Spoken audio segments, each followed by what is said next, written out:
από τους 4 παίχτες της αρχικής τετράδας. Τώρα είναι το σχήμα με όλους τους Βραζιλιάνους μέσα. Για να δούμε Πέντρο, το σουτ και γκολ!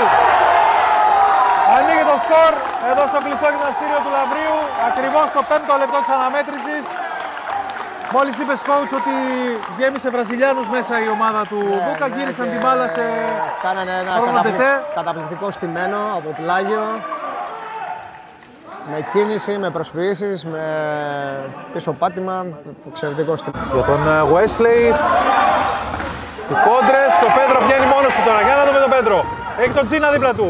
Τσίνας Πέντρο και 3-0. 3-0 ο Δούκας. Έγινε το λάθος στη μεσαία γραμμή. Πίεσε ο Πέντρο. Βγήκε το είχε δίπλα του τον Τζίνα. Παίξανε γρήγορα το 1-2 και με δεύτερο προσωπικό του τέρμα ο Πέντρο κάνει το 3-0. Ο πρωταθλητής θα κριθεί στις 3 νίκες. Ωραία η τρίπλα του Πέντρο.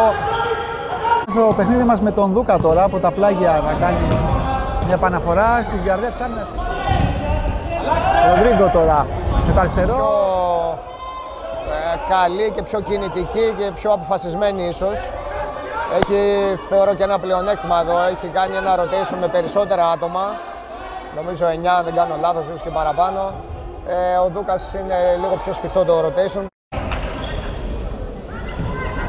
Ροντρίγκο με τον Περέιρα. Ο Βούλετης μπροστά του, Περέιρα, για να δούμε τι επιλογές έχει. Πολύ ωραία πάσα, πολύ ωραίες ενέργειες. Φάσεις, αποκρούσεις, γεμάτο παιχνίδι. Όπως αρμόζει σε αυτές τις δύο ομάδες και στην φάση του πρωταθλήματος πλέον που φτάσαμε στο μεγάλο τελικό.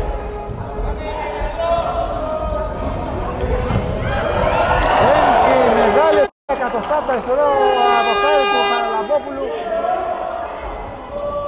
Για να δούμε τώρα η ΑΕΚ τι αποθέματα ψυχικά έχει για να φέρει το παιχνίδι στα ίσια. 7 λεπτά ακόμα. Τσίνας. Υπάρχουν στο παρκέ γιατί έχουν παίξει ήδη τον περισσότερο χρόνο οι συγκεκριμένοι παίχτες. Πάλι ο Βίνης στη γνωστή του κίνηση. Αριστερά. Βούλετιτς, περνάει από τον Βινίσιους, βγαίνει εκεί όμως ο Περέιρα. Καλύπτει με το σώμα την μπάλα, ενώ από πίσω του είναι ο Βούλετιτς. Ροντρίγκο.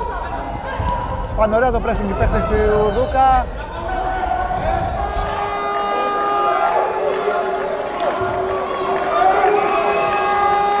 Περέιρα.